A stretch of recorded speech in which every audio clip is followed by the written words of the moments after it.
سفری رسمی پرزیدنت امامعلی رحمان به مسکو با امضای 17 سند میان تاجیکستان و روسیه انجام یافت.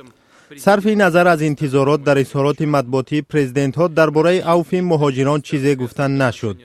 اما در بیانیه خدمات مطبوعاتی پرزیدنت آمده است امامعلی رحمان پیشنهاد کرد نسبت به یک قسم شهروندان تاجیکستان که با سبب‌های گوناگون بود و باشی آنها در روسیه منع گردیده است عفو اعلان کرده شود.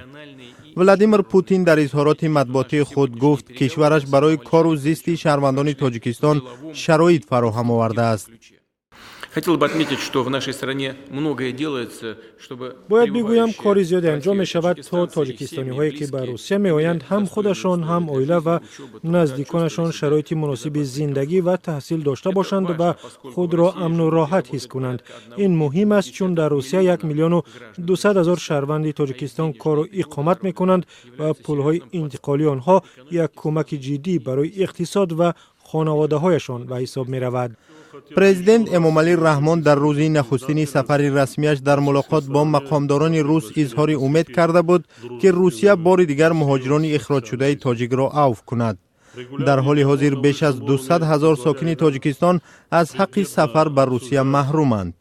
امامعلی رحمان ضمن نشست خبری مشترک با ولادیمیر پوتین در مسکو گفت مهاجرت تاجیکان بر روسیه نیم برابر کم شده است.